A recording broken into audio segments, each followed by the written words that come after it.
7 फरवरी को मनाया जाने वाला रोज डे काफ़ी पॉपुलर है क्योंकि उस दिन से वैलेंटाइन वीक की शुरुआत होती है। लेकिन एक रोज डे को 22 सितंबर के दिन भी मनाया जाता है। इस दिन के बारे में बहुत कम लोग को ही पता होगा। बता दें, इसे विश्व गुलाब दिवस यानी वर्ल्ड रोज डे कहा जाता है। ये दिन कैंसर पीड़ितों को समर्पित है और उनके जज्बे को सलाम करने का दिन है। उनके चेहरे पर मुस्कान लाने का दिन है और जो भी जिंदगी उनके सामने है उसे खूबसूरती के साथ जीने की हिम्मत देने का दिन है। एक छोटी सी बच्ची की वजह से इस दिन की शुरुआत हुई जो खुद कैंसर की मरीज थी। 22 सितंबर वाले रोज डे को day for the welfare of cancer patient के नाम से भी जाना जाता है। हम आपको बताते हैं वर्ल्ड रोज डे के पीछे की कहानी क्या है। बता दें, वर्ल्ड रोज डे का इतिहास 12 साल की एक बच्ची से जुड़ा है।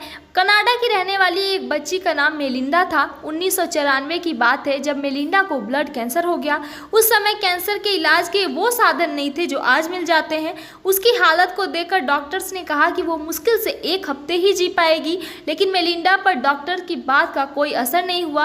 उस छोटी सी बच्ची ने जीवन जीने की उम्मीद नहीं छोड़ी। मेलिंडा की हिम्मत और मजबूत इरादों ने डॉक्टर्स को गलत साबित कर दिया। अपनी हिम्मत के बूते पर मेलिंडा 6 महीनों तक जिंदा रही।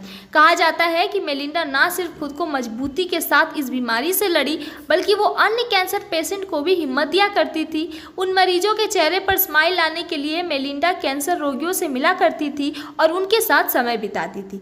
उन्हें गुलाब का फूल दिया करती थी और बीमारी से बहादुरी से लड़ने की हिम्मत भी देती थी। कहा जाता है 22 सितंबर को ही मेलिंडा ने दुनिया को अलविदा कहा। उस बच्ची की मौत के बाद ही उसकी याद में 22 सितंबर को वर्ल्ड रोज डे को मनाने की शुरुआत की गई। कैंसर बेहद खतरनाक बीमारी है। इस बीमारी से जूझ रहे लोगों को बहुत कष्ट झेलने पड़ते हैं। ना जाने कितने मरीज इस बीमारी के चलते दम तोड़ देते हैं। रोज डे के दिन कैंसर पेशेंट को गुलाब देकर उनके चेहरे पर खुशी लाने का प्रयास किया जाता है। उन्हें इस बीमारी से लड़ने का हौसला दिया जाता है और जीने की नई उम्मीद दी जाती है। उन्हें ये बताया जाता है कि कैंसर जीवन का अंत नहीं है, उनकी जीवन भी गुलाब की तरह फिर से खिल सकती है। अगर आपके पास आज कोई भी कैंसर पेशेंट है तो 22 सितंबर के दिन आप उनके लिए कुछ ऐसा जरूर कीजिए जिससे उनके चेहरे पर मुस्कान आ सके।